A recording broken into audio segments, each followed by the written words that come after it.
All right, in number 10 and 11, I'm given one form, then I want to convert it to the other. So the idea here is you want your basis to be the same, both in log form and exponent form, and the two numbers should switch places, kind of like an inverse, x's and y switch places. So log base 5 of 25 equals 2.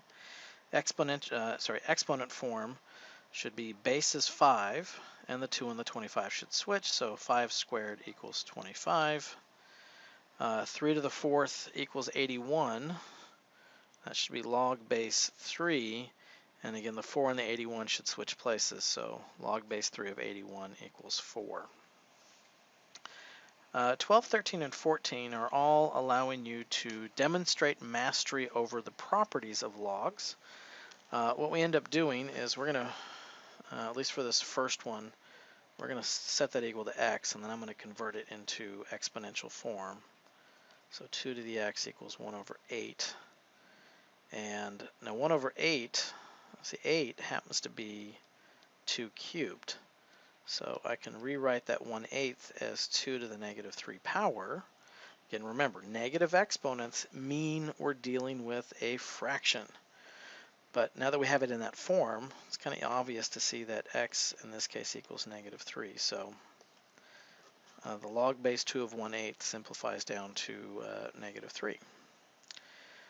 Let's see, ln of e to the square root of 3. Now that's actually a property, so if you know it, then you can just write down the answer.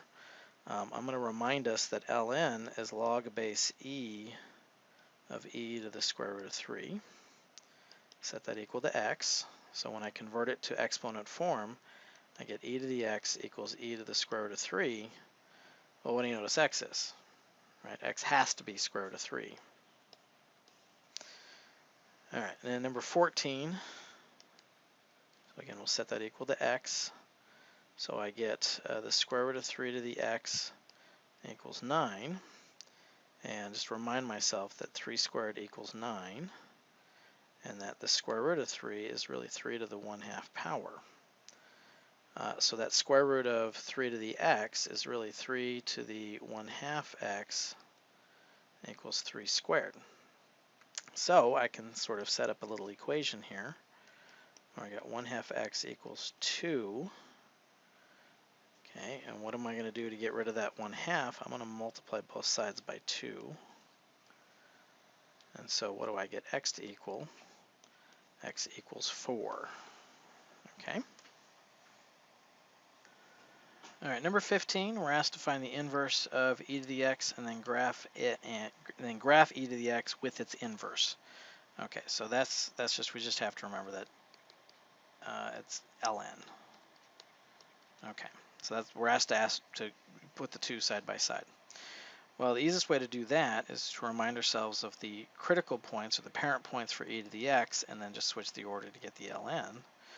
So for e to the x, we have -1, 1 over e, 0, 1, and 1, e. And for ln of x, we're going to switch the order around. So 1 over e, -1, 1, 0, and e, 1. And then I'm just going to plot those two pictures. So let's see, 0, 1's there, that one, and 1, e is almost up at 3. So it should look about like that. And it is, there is an asymptote at 0, so just got to make sure it goes flat as it goes to 0.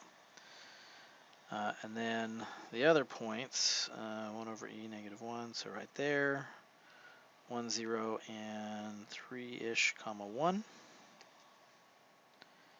And again, there is an asymptote at x equals 0, so it just should look flat along the y-axis there. Number 16, we are using our transformation rules for logs. So we talked about a pattern for the log graph that if you know the base, you should be able to write down 3 parent points. Or we also talked about the exponential graph, and then you just switch the order around. So either way doesn't matter to me, but I should at least see the points 1/2, -1 is on the log graph, 1, 0, and 2, 1 are all fitting that pattern of 1 over b, 1, and b for the parent. And then I'll set up a mapping formula so that our transformation, let's see, so x plus 5 means we're going to subtract 5 from the x's. The negative actually goes to the y, so it's a negative y, and then plus 4. So I got to make sure you caught that there is a negative there. Okay, so I'm going to subtract 5 from all of the numbers. So let's see, 2 minus 5 is negative 3, 1 minus 5 is negative 4, and a half minus 5 is negative 4 and a half. Kind of see how I worked backwards and made it a little bit easier to see what the 1/2 minus 5 is. Let's try the work backwards trick. That seemed to work pretty good. So we got negative y plus 4. So negative 1 plus 4 is 3.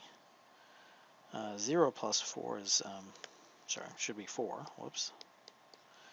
And let's see, a negative, negative 1. So that's 1 plus 4 should give us a 5. So again, you kind of see the pattern there.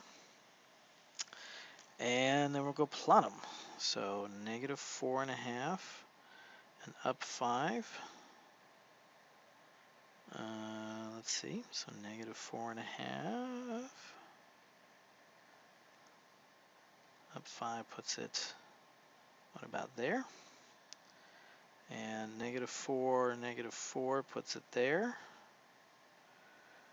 And negative 3 puts it right about there. Okay, so then we have to kind of remind ourselves, what should this look like? You know, the parent log graph looks like that, right? So if I flip the order around, it's going to look kind of like an exponential. So our graph should come down like this, and there's an asymptote.